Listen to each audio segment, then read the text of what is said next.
नमस्कार। आज देश की तमाम फटाफट खबरों में आपका स्वागत है।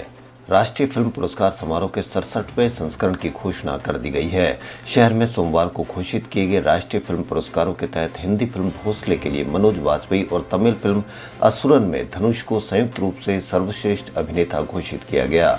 मनोज वाजपेयी ने कहा कि मैं इस फिल्म में विश्वास करने वाले और मुझ पर विश्वास करने वाले सभी लोगों के लिए बहुत खुश और आभारी हूँ।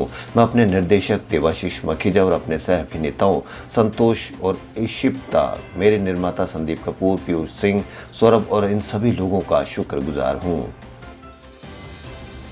वहीं 67वें नेशनल फिल्म पुरस्कारों की घोषणा में कंगना रनौत को इस बार बेस्ट एक्ट्रेस का अवार्ड मिला है। उनको यह award film Manikarnika the queen of Jhansi और पंगा के लिए मिला है। एक्ट्रेस ने अब इसमें अपने सोशल मीडिया अकाउंट पर अपनी खुशी जाहिर की है और एक एक कर सबका शुक्रिया अदा किया।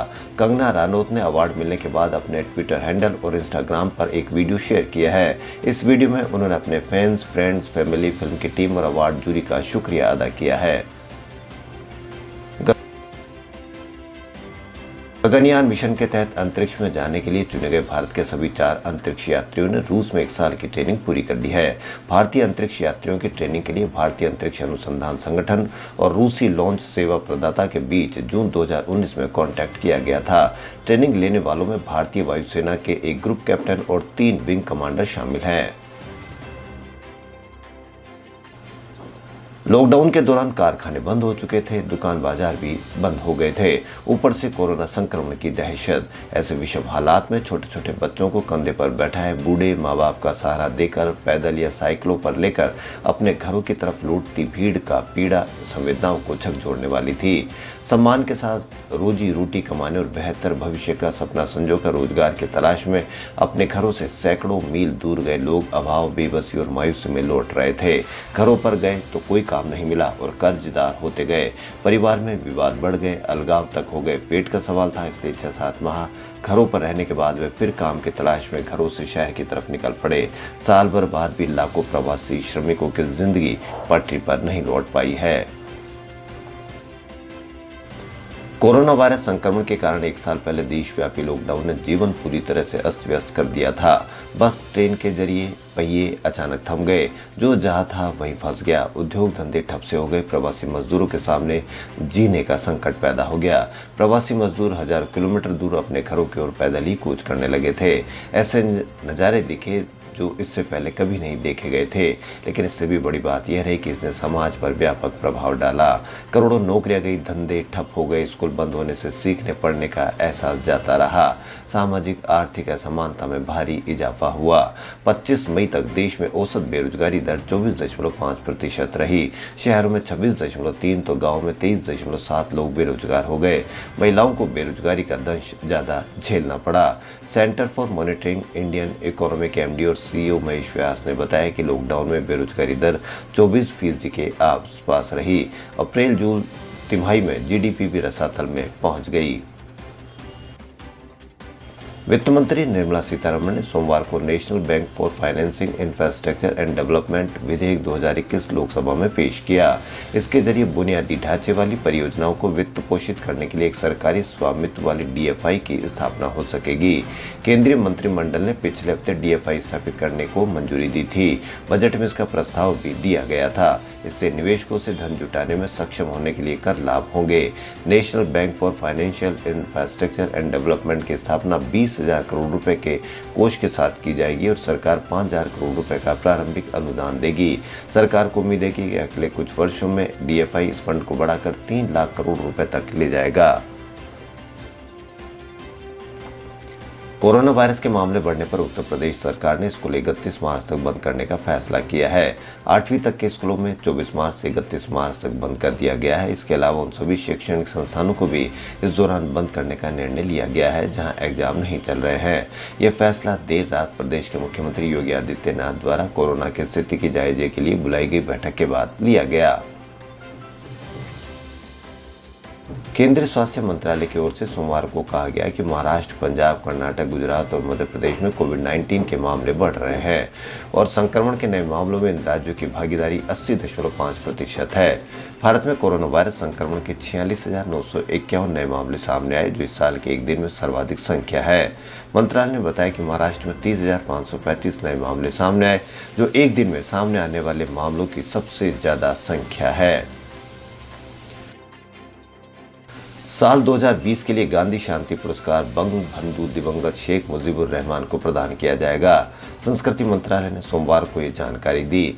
मंत्रालय ने बताया कि वर्ष 2019 का गांधी शांति पुरस्कार भारत के साथ संबंधों को मजबूत करने और खाड़ी क्षेत्र में शांति और अहिंसा को बढ़ावा देने के उनके प्रयासों को मान्यता देने के लिए ओमान के दिवंगत सुल्तान काबूस बिन सैद अल सैद को प्रदान किया जा रहा है।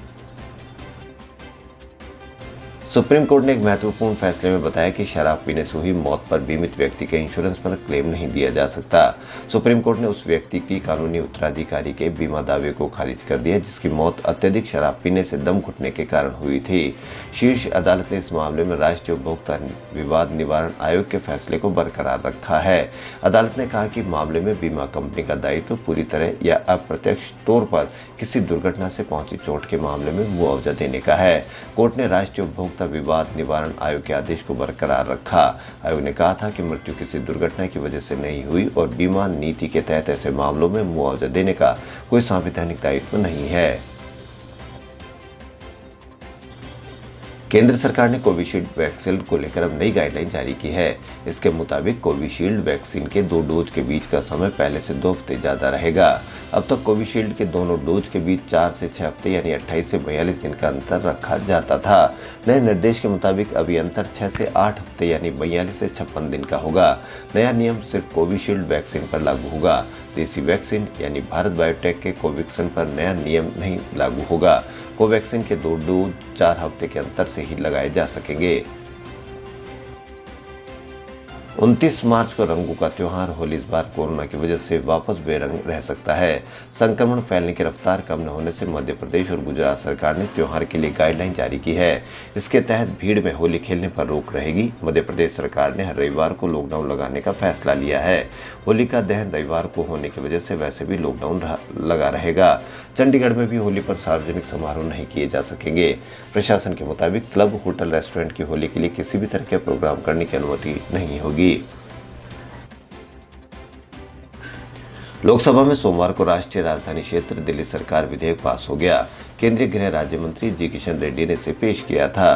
दिल्ली की केजरीवाल सरकार इस बिल का विरोध कर रही है। यह बिल चुनी हुई सरकार के मुकाबले उपराज्यपाल के अधिकारों में बढ़ोतरी करता है।